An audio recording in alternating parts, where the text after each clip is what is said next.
ಆಂಜನೇಯ ಸ್ವಾಮಿ ಬ್ರಹ್ಮಚಾರಿನ ಅಥವಾ ವಿವಾಹಿತನ ಅಂತಕ್ಕಂಥದ್ದು. ವೈವಾಹಿಕ ಜೀವನದ ತೊಂದರೆಗಳನ್ನು ಬಹಳ ಅಂದರೆ ಬಹಳ ಸುಲಭವಾಗಿ ಕಂಪ್ಲೀಟಾಗಿ ಕ್ಲಿಯರ್ ಮಾಡ್ಕೋಬೋದು ಅಂದರೆ ಆಶ್ಚರ್ಯದ ವಿಷಯನೇ ಹೌದು. ಒಬ್ರು ಕಂಡ್ರೆ ಒಬ್ರಿಗೆ ಆಗ್ತಾ ಇರಲ್ಲ. ಪರಸ್ಪರ ಪತಿ ಪತ್ನಿಯರಲ್ಲಿ ಬರೀ ಸದಾ ಜಗಳ ಜಗಳ ಜಗಳ. ಇಲ್ಲಿ ನಾನೇ ಸಮಾನ ನಾನೂ ಸಮಾನ ಅನ್ನುವಂತಹ ನಾನತ್ವಗಳಿಂದ ದಂಪತಿಗಳು ಎಷ್ಟೋ ವಿಚ್ಛೇದನಕ್ಕೆ ಹೋಗ್ತಾ ಇರತಕ್ಕಂಥದ್ದನ್ನು ನಾವು ಗಮನಿಸ್ತಾ ಇದ್ದೀವಿ. ಸೂರ್ಯದೇವ ಅವನ ಮಗಳಾದಂತಹ ವಿವಾಹವನ್ನಾಗಿ ಮಾಡಿ ಆ ವಿದ್ಯೆಗಳನ್ನೆಲ್ಲ ಆಂಜನೇಯ ಸ್ವಾಮಿಗೆ ತಿಳಿಸ್ತಾನೆ. ಆಂಜನೇಯವಲ್ಲದ ಮನಸ್ಸಿನಲ್ಲಿ ವಿದ್ಯೆಗಳನ್ನು ಕಲಿಯುವ ಸಲುವಾಗಿ, ವಿದ್ಯೆಗಳನ್ನು ಸಿದ್ಧಿ ಮಾಡಿಕೊಳ್ಳುವ ಸಲುವಾಗಿ ದೈವ ಸಮಕ್ಷಮದಲ್ಲಿ ವಿವಾಹವನ್ನು ಆಗ್ತಕ್ಕಂಥದ್ದು. ನಮ್ಮ ಮಗಳಿಗೆ ಮದುವೆ ಮಾಡಿಕೊಟ್ಟಿದ್ದೀವಿ, ಮದುವೆ ಮಾಡಿದಾಗಿಂದನೂ ಆಕೆಗೆ ನೆಮ್ಮದಿ ಇಲ್ಲ. ನನ್ನ ಮಗನಿಗೆ ನಾವು ಮದುವೆ ಮಾಡ್ಕೊಂಬಂದ್ವಿ, ಬಂದು ಸೊಸೆ ಕಾಲಿಟ್ಟಿದ್ದೆ ತಡ ನಮ್ಮ ಮನೆ ನಾಶ ಆಗೋಯ್ತು. ಆಂಜನೇಯ ಸ್ವಾಮಿ ಅಂತ ಹೇಳಿದ್ರಿ, ವಿವಾಹದ ಬಗ್ಗೆ ಅಂತ ಹೇಳಿದ್ರಿ. ಈ ವಿವಾಹ ಜೀವನದ ಸಂಕಷ್ಟಗಳನ್ನು ಪರಿಹಾರ ಮಾಡಲಿಕ್ಕೆ ಬ್ರಹ್ಮಚಾರಿಯಾದಂಥ ಆಂಜನೇಯ ಏನು ಮಾಡ್ತಾನೆ ಅಂತ. ನಮಸ್ತೆ ವೀಕ್ಷಕರೇ, ನಾನು ನಿಮ್ಮ ಮೈಸೂರಿನ ಶ್ರೀನಿವಾಸನ್. ವೀಕ್ಷಕರೇ, ಇವತ್ತಿನ ಒಂದು ಮಾಹಿತಿ ಬಹಳ ಬಹು ಮುಖ್ಯವಾದಂಥದ್ದು. ಇವತ್ತಿನ ಯುವ ಜನಗಳಿಗೆ ಅಗತ್ಯವಾಗಿ ತಿಳ್ಕೊಳ್ಬೇಕಾದಂತಹ ಒಂದು ಮಾಹಿತಿಯಾಗಿರ್ತದೆ. ದಯಮಾಡಿ ಹಾಗಾಗಿ ಯಾರು ಕೂಡ ಈ ಒಂದು ವಿಡಿಯೋವನ್ನು ಸಂಪೂರ್ಣವಾಗಿ ಕೇಳದೆ ಮಧ್ಯದಲ್ಲಿ ಸ್ಕಿಪ್ ಮಾಡಬೇಡಿ. ವಿಷಯ ಅರ್ಧಂಬರ್ಧವಾಗಿ ತಿಳಿದಾಗ ಯಾವುದೂ ಕೂಡ ಸರಿ ಅನಿಸೋದಿಲ್ಲ. ನೋಡಿ, ಇವತ್ತು ನಾನು ಹೇಳಕ್ಕೆ ಹೊರಟಿರೋ ವಿಚಾರ ಇಷ್ಟೇ. ಆಂಜನೇಯ ಸ್ವಾಮಿ ನೋಡಿ, ಬಹಳ ನಮ್ಮ ಇವತ್ತಿನ ದಿನಗಳಲ್ಲಿ ಆಂಜನೇಯ ಸ್ವಾಮಿ ಅಂತಂದ್ರೇ ಅವನದೊಂದು ವಿಶಿಷ್ಟತೆಗಳು ಹೇಳಲಿಕ್ಕೆ ನಿಂತ್ಕೊಂಡ್ರೆ ಬೇಕಾದಷ್ಟಿರ್ತಕ್ಕಂಥದ್ದು. ಆಂಜನೇಯ ಸ್ವಾಮಿಯಿಂದಾಗಿ ಇವತ್ತೊಂದು ದಿನ ನಾನು ನಿಮಗೆ ಕೊಡುವಂಥ ಒಂದು ಸಣ್ಣ ಪರಿಹಾರ ನಿಮ್ಮ ಜೀವನದಲ್ಲಿ ಬಹಳ ದೊಡ್ಡ ಅದ್ಭುತವಾದಂತಹ ರಿಸಲ್ಟನ್ನು ಕೊಡುವಂಥದ್ದು. ಸಾಮಾನ್ಯವಾಗಿ ಆಂಜನೇಯ ಸ್ವಾಮಿ ರಾಮನ ಭಕ್ತ, ಭಕ್ತಿಗೆ ಒಂದು ಪ್ರತ್ಯೇಕ, ಅವನ ಒಂದು ಶಿಸ್ತು, ನಿಷ್ಠೆ, ಧರ್ಮನಿಷ್ಠೆ ಅದನ್ನೆಲ್ಲ ಇವತ್ತು ಫಾಲೋ ಮಾಡಿಬಿಟ್ರೆ ಇವತ್ತು ಮನುಷ್ಯನು ದೇವನಾಗುವಂತಹ ಶಕ್ತಿ ಆಂಜನೇಯ ಸ್ವಾಮಿ ಕೊಡ್ತಾನೆ. ಹಾಗೂ ಚಿರಂಜೀವಿ.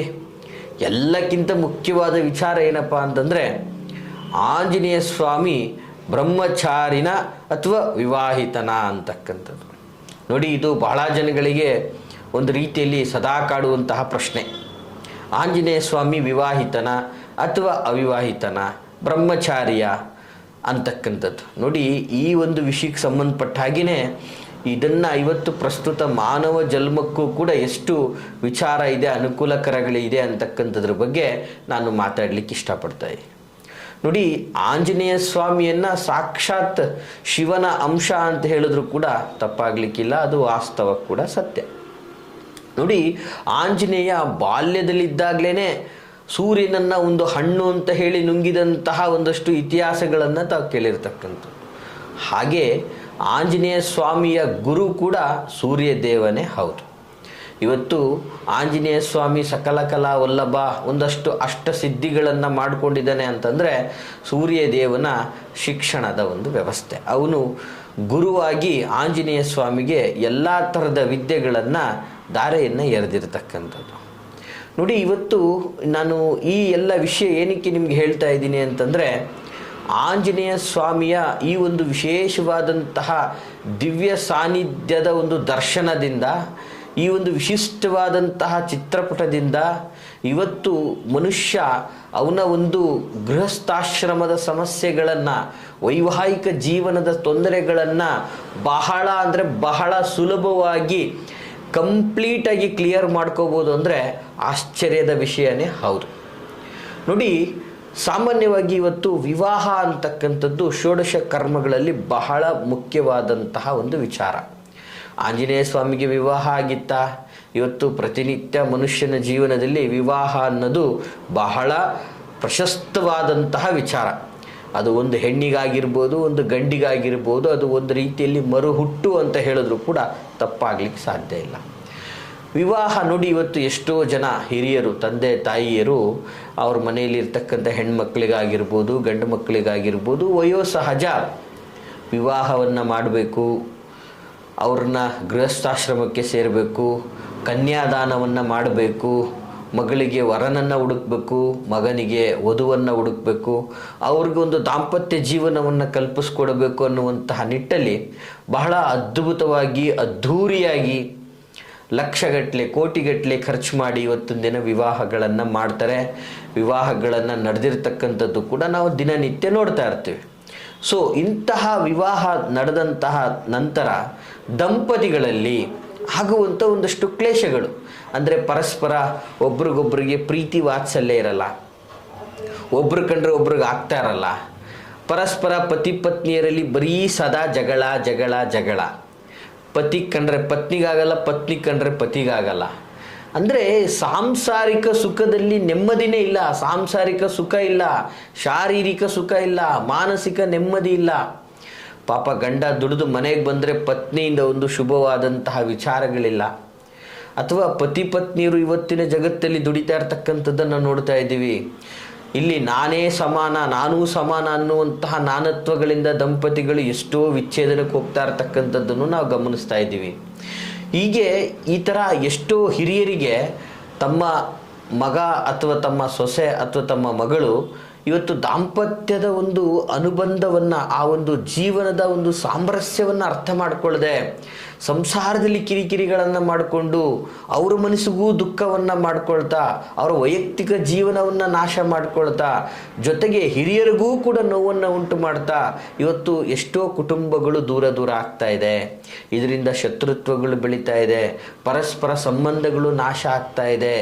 ಸೊ ದಂಪತಿಗಳು ಲವ್ ಮ್ಯಾರೇಜ್ ಆದ್ರೆ ಆಗಿ, ವಿವಾಹ ಅಂತಂದರೆ ಒಂದು ಅರೇಂಜ್ ಮ್ಯಾರೇಜ್ ಆದರೂ ಆಗಿ, ಯಾವ ವಿಧಾನದಲ್ಲಾದರೂ ವಿವಾಹ ಆಗಿ, ಬಟ್ ವಿವಾಹ ಆದ ನಂತರ ಪತಿ ಪತ್ನಿಯರಿಬ್ಬರಲ್ಲೂ ಒಂದು ಅನ್ಯೋನ್ಯತೆ ಅಂತಕ್ಕಂಥದ್ದು ಬಹಳ ಮುಖ್ಯ. ಮತ್ತು ಇಬ್ಬರಲ್ಲೂ ಕೂಡ ಪರಸ್ಪರವಾದಂತಹ ಒಂದು ಪ್ರೀತಿ, ವಾತ್ಸಲ್ಯ, ಮಮಕಾರ, ಜೊತೆಗೆ ಕುಟುಂಬವನ್ನು ಒಂದೇ ದೋಣಿಯಲ್ಲಿ ಸಾಗಿಸುವಂತಹ ಪರಿ ಇವೆಲ್ಲವೂ ಇರಬೇಕಾಗ್ತದೆ. ಆರ್ಥಿಕವಾಗಿ, ಸಾಮಾಜಿಕವಾಗಿ, ಜೊತೆಗೆ ಕೌಟುಂಬಿಕವಾಗಿ ಎಲ್ಲರೊಟ್ಟಿಗೂ ಒಬ್ಬರಾಗಿ ಕುಟುಂಬದ ಘನತೆ, ಗೌರವವನ್ನು ಎತ್ತಿಡಿಯುವಂಥದ್ದು ಒಂದು ವಿವಾಹದ ಒಂದು ವ್ಯವಸ್ಥೆ ಆಗಿರ್ತದೆ. ಇಂತಹ ದಾಂಪತ್ಯ ಜೀವನದಲ್ಲಿ ನೋಡಿ, ಯಾವಾಗಲೂ ಪತ್ನಿ ತನ್ನ ತವ್ರ ಮನೆಗೆ ಅರ್ಧ ಗಂಟೆಗೂ, ಒಂದೊಂದು ದಿನಕ್ಕೂ, ಎರಡೆರಡು ದಿನಕ್ಕೂ ಓಡೋಗ್ತಾ ಇರ್ತಕ್ಕಂಥದ್ದು, ಅಥವಾ ಗಂಡ ಮನೆ ಬಿಟ್ಟು ಓಡೋಗ್ತಾ ಇರ್ತಕ್ಕಂಥದ್ದು. ಎಷ್ಟು ದುಡಿದ್ರೂ ಕೂಡ ಇವತ್ತೊಂದು ದಿನ ಗಂಡ ಎಷ್ಟೇ ತೊಗೊಂಬಂದು ಹಾಕಿದ್ರೂ ಕೂಡ ಪತ್ನಿಗೆ ಸಮಾಧಾನ ಇಲ್ಲ. ಅವ್ರು ತಂದು ಹಾಕಿದ್ದೆಲ್ಲ ಪತ್ನಿ ನಾಶ ಮಾಡ್ತಾ ಇರ್ತಾಳೆ. ಎತ್ತೇರ್ಗಿಳಿತು ಕೋಣ ನೀರಿಗಿಳಿತು ಅಂದಂಗೆ ಪತಿ ಪತ್ನಿಯರಲ್ಲಿ ಒಂದು ರೀತಿಯಾದಂಥ ಸಾಮರಸ್ಯನೇ ಇಲ್ಲ, ಸದಾ ಜಗಳ ಆಗ್ತಾ ಇರ್ತಕ್ಕಂಥದ್ದು. ಮನೆ ಅನ್ನುವಂಥದ್ದು ಸ್ಮಶಾನ ಮೌನ ಆಗ್ತಾ ಇದೆ. ನಿಮ್ಮ ಮಾತು ಪತ್ನಿ ಕೇಳ್ತಾ ಇಲ್ಲ, ಅಥವಾ ಪತ್ನಿಯ ಮಾತು ಪತಿ ಕೇಳ್ತಾ ಇಲ್ಲ. ಇಂತಹ ಒಂದು ದಾಂಪತ್ಯ ವಿರಸಗಳು ಬಹಳ ಇರ್ತದೆ.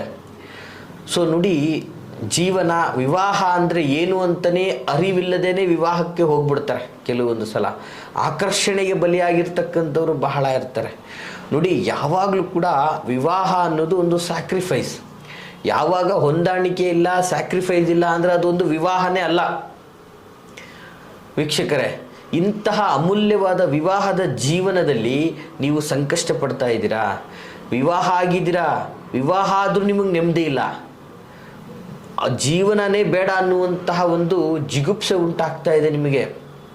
ನೋಡಿ, ವಿವಾಹ ಅಂತಕ್ಕಂಥದ್ದು ದಾಂಪತ್ಯ, ಗಂಡ ಹೆಂಡತಿಯರಲ್ಲಿ ಇವತ್ತು ನಾನು ಅನ್ನುವಂತಹ ನಾನತ್ವ ಸೃಷ್ಟಿಯಾಗಿ ನಿಮ್ಮ ಹೆಂಡತಿ ನಿಮ್ಮನ್ನು ತುಚ್ಛವಾಗಿ ಕಾಣ್ತಾ ಇದ್ದಾರೆ, ನಿಮ್ಮ ಒಂದು ಪತಿ ನಿಮ್ಮನ್ನು ತುಚ್ಛವಾಗಿ ಕಾಣ್ತಾ ಇದ್ದಾರೆ.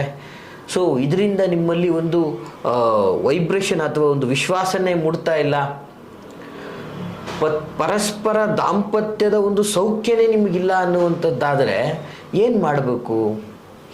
ಇದು ಈ ಥರ ಎಷ್ಟೋ ಹಿರಿಯರು ಇವತ್ತಿನ ದಿನ ನಮ್ಮ ಹತ್ರ ಬಂದು ಬಹಳ ರೀತಿಯಾದಂಥ ಗುರುಗಳೇ, ನಮ್ಮ ಮಗಳಿಗೆ ಮದುವೆ ಮಾಡಿಕೊಟ್ಟಿದ್ದೀವಿ, ಮದುವೆ ಮಾಡಿದಾಗಿಂದನೂ ಆಕೆಗೆ ನೆಮ್ಮದಿ ಇಲ್ಲ, ನನ್ನ ಮಗನಿಗೆ ನಾವು ಮದುವೆ ಮಾಡ್ಕೊಂಬಂದ್ವಿ, ಬಂದು ಸೊಸೆ ಕಾಲಿಟ್ಟಿದ್ದೆ ತಡ ನಮ್ಮ ಮನೆ ನಾಶ ಆಗೋಯ್ತು, ನಮ್ಮ ಮಗ ನಮ್ಮ ಮಾತು ಕೇಳ್ತಾ ಇಲ್ಲ, ಮಗ ಗಂಡ ಹೆಂಡ್ತಿ ನಮ್ಮನ್ನು ಬಿಟ್ಬಿಟ್ಟು ಗಂಡ ಹೆಂಡ್ತಿನೂ ಚೆನ್ನಾಗಿಲ್ಲ, ನಮ್ಮ ವಂಶಾಭಿವೃದ್ಧಿ ಆಗ್ತಾ ಇಲ್ಲ, ಹಿಂಗಾದರೆ ಹೆಂಗೆ ಪರಿಸ್ಥಿತಿ? ಎಷ್ಟೋ ತಂದೆ ತಾಯಿಗಳು ಇವತ್ತಿನ ದಿನ ಬಂದು ಗೋಳಿಟ್ಟಿರ್ತಕ್ಕಂಥದ್ದು. ಸೊ ಆ ಎಲ್ಲರ ಒತ್ತಾಯದ ಮೇರೆಗೆ ಈ ಒಂದು ವಿಶಿಷ್ಟವಾದಂತಹ ಒಂದು ಪರಿಹಾರ ಕ್ರಮವನ್ನು ಈ ಎಲ್ಲ ಸಮಸ್ಯೆಗಳಿಗೆ ಕ್ಲಿಯರ್ ಆಗಲಿಕ್ಕೆ ನಾನು ಹೇಳ್ತಾ ಇದ್ದೀನಿ ವೀಕ್ಷಕರೇ. ಏನಪ್ಪ ಇದು ಅಂಥ ಒಂದು ಪರಿಹಾರ? ಆಂಜನೇಯ ಸ್ವಾಮಿ ಅಂತ ಹೇಳಿದ್ರಿ, ವಿವಾಹದ ಬಗ್ಗೆ ಅಂತ ಹೇಳಿದ್ರಿ. ಈ ವಿವಾಹ ಜೀವನದ ಸಂಕಷ್ಟಗಳನ್ನು ಪರಿಹಾರ ಮಾಡಲಿಕ್ಕೆ ಬ್ರಹ್ಮಚಾರಿಯಾದಂಥ ಆಂಜನೇಯ ಏನು ಮಾಡ್ತಾನೆ ಅಂತಕ್ಕಂಥದ್ದು ಸಹಜವಾಗಿ ನಿಮಗೆಲ್ಲ ಪ್ರಶ್ನೆಗಳು ಕಾಡ್ಬೋದು. ನೋಡಿ, ವಾಸ್ತವವಾಗಿ ಆಂಜನೇಯ ಸ್ವಾಮಿ ಒಂದಷ್ಟು ವಿದ್ಯೆಗಳನ್ನು ಸಿದ್ಧಿಯನ್ನು ಮಾಡಿಕೊಂಡ ನಂತರ ಮತ್ತಷ್ಟು ವಿದ್ಯೆಗಳನ್ನು ಸಿದ್ಧಿಗಾಗಿ ಅವನಿಗೆ ವಿವಾಹದ ಅನಿವಾರ್ಯತೆಗಳಿರ್ತದೆ. ಹಾಗಾಗಿ ಸೂರ್ಯದೇವ ಅವನ ಮಗಳಾದಂತಹ ಸುವರ್ವತಿ ಅಂಥೇಳಿ ಈಕೆಯನ್ನು ವಿವಾಹವನ್ನಾಗಿ ಮಾಡಿ ಆ ವಿದ್ಯೆಗಳನ್ನೆಲ್ಲ ಆಂಜನೇಯ ಸ್ವಾಮಿಗೆ ತಿಳಿಸ್ತಾನೆ. ಆಂಜನೇಯವಲ್ಲದ ಮನಸ್ಸಿನಲ್ಲಿ ವಿದ್ಯೆಗಳನ್ನು ಕಲಿಯುವ ಸಲುವಾಗಿ, ವಿದ್ಯೆಗಳನ್ನು ಸಿದ್ಧಿ ಮಾಡಿಕೊಳ್ಳುವ ಸಲುವಾಗಿ ದೈವ ಸಮಕ್ಷಮದಲ್ಲಿ ವಿವಾಹವನ್ನು ಆಗ್ತಕ್ಕಂಥದ್ದು ಕೂಡ ಪರಾಶರರ ಒಂದು ಪುರಾಣ ಪ್ರಸಿದ್ಧಿಯಾದಂತಹ ಇತಿಹಾಸದಲ್ಲಿ ಉಲ್ಲೇಖವಾಗಿರ್ತಕ್ಕಂಥದ್ದು ವೀಕ್ಷಕರೇ. ತದನಂತರ ಸಾಕ್ಷಾತ್ ಸೂರ್ಯದೇವನೇ ಆಂಜನೇಯ ಸ್ವಾಮಿಗೆ ಬ್ರಹ್ಮಚಾರಿಯಾಗಿ ಬದುಕಲಿಕ್ಕೆ ವಿಶೇಷವಾದಂಥ ವರಗಳನ್ನು ಕೊಡ್ತಕ್ಕಂಥದ್ದು ಕೂಡ ಆಗ್ತದೆ. ಮತ್ತು ಆಂಜನೇಯ ಸ್ವಾಮಿಯನ್ನು ವಿವಾಹವಾದಂತಹ ಆ ಒಂದು ಪತ್ನಿ ಆಕೆ ಘೋರ ತಪಸ್ಸಿಗೆ ಕೂರ್ತಕ್ಕಂಥದ್ದಾಗ್ತದೆ. ಹೀಗೆ ಇಂತಹ ಸಂದರ್ಭದಲ್ಲಿ ಆಕೆಯ ಪತಿ ಮತ್ತು ಪತ್ನಿಯನ್ನು ಈ ಒಟ್ಟಿಗೆ ಇರುವಂತಹ ಒಂದು ವಿಶಿಷ್ಟವಾದಂತಹ ದೈವಿಕ ಚಿತ್ರಪಟ. ಈ ಒಂದು ಚಿತ್ರಪಟದ ಮುಂದೆ ತಾವು ಯಾರೆಲ್ಲ ಪತಿ ಪತ್ನಿ ದಾಂಪತ್ಯ ಜೀವನದ ಸಂಕಷ್ಟಗಳನ್ನು ಅನುಭವಿಸ್ತಾ ಇದ್ದೀರಿ, ಅದರ ಮುಂದೆ ಆ ಒಂದು ಚಿತ್ರಪಟದ ಮುಂದೆ ಭಕ್ತಿಯಿಂದ ನಿಮ್ಮ ಜೀವನದ ಸಂಕಷ್ಟಗಳನ್ನು ಕೇಳಿಕೊಂಡು ಪ್ರಾರ್ಥನೆಯನ್ನು ಮಾಡೋದ್ರಿಂದ, ಜೊತೆಗೆ ವಿಶೇಷವಾಗಿ 5 ಶನಿವಾರಗಳ ಕಾಲ ಆಂಜನೇಯ ಸ್ವಾಮಿಗೆ ಬಾಳೆಹಣ್ಣಿನ ಬೆಲ್ಲದಿಂದ ಮಾಡಿದಂತಹ ರಸಾಯನವನ್ನು ನೀವು ಕೊಡೋದರಿಂದ ನಿಮ್ಮ ಒಂದು ದಾಂಪತ್ಯ ಜೀವನದ ಕಷ್ಟ, ಆ ಒಂದು ನೋವು, ಸಂಕಷ್ಟಗಳು ಸಂಪೂರ್ಣ ನಿವಾರಣೆಯಾಗಿ ನೀವು ಸಾಂಸಾರಿಕವಾಗಿ ಸುಖವಾಗಿರ್ತೀರ. ನಿಮ್ಮ ಜೀವನ ತುಂಬ ಚೆನ್ನಾಗಿರ್ತದೆ. ಸಂಸಾರದ ಆನಂದ ಮತ್ತು ಆದರ್ಶ ದಾಂಪತ್ಯ ನಿಮ್ಮದಾಗುತ್ತೆ ಅಂತ ನಾನು ಹೇಳಕ್ಕೆ ಇಷ್ಟಪಡ್ತೀನಿ ವೀಕ್ಷಕರೇ. ಈ ಮಾಹಿತಿ ತಮಗೆ ಇಷ್ಟವಾಗಿದ್ದರೆ ಲೈಕ್ ಮಾಡಿ. ಹಾಗೆ ಯಾರೆಲ್ಲ ಪತಿ ಪತ್ನಿಯರಿಂದ ವಿಮುಕ್ತರಾಗಿ ನೋವನ್ನು ಅನುಭವಿಸ್ತಾ ಇದ್ದೀರಾ ಅಂಥವ್ರಿಗೆ ಈ ಒಂದು ವಿಡಿಯೋವನ್ನು ತಪ್ಪದೆ ಶೇರ್ ಮಾಡಿ. ಹಾಗೆ ನಿಮ್ಮ ಯಾವುದೇ ಥರದ ಸಮಸ್ಯೆಗಳಿಗೆ ಸಂಬಂಧಪಟ್ಟ ಹಾಗೆ ರಿಲೇಟೆಡ್ ಕಾರ್ಯಕ್ರಮಗಳನ್ನು ಮಾಡಬೇಕು ಅನ್ನುವಂತಹ ಇಚ್ಛೆಗಳಿದ್ದರೆ ಕಮೆಂಟ್ ಬಾಕ್ಸಲ್ಲಿ ಟೈಪ್ ಮಾಡಿ ಕಳಿಸಿ ಅಂತ ಹೇಳ್ತಾ, ನಾವಿರುವಂತಹ ವಿಳಾಸ ಮೈಸೂರಿನ ವಿಜಯನಗರ 2ನೇ ಹಂತ KD ಸರ್ಕಲಲ್ಲಿ ನಮ್ಮ ಕಚೇರಿ ಇರತಕ್ಕಂಥದ್ದು. ನೀವು ಯಾವುದೇ ಥರದ ನಿಮ್ಮ ವೈಯಕ್ತಿಕ ಗುಪ್ತ ವಿಚಾರಗಳನ್ನು ಸಮಾಲೋಚನೆ ಮಾಡಲಿಕ್ಕೆ ವಿಡಿಯೋದಲ್ಲಿ ಕಾಣ್ತಾ ಇರತಕ್ಕಂತಹ ಸಂಖ್ಯೆಗೆ ಕರೆ ಮಾಡಿ.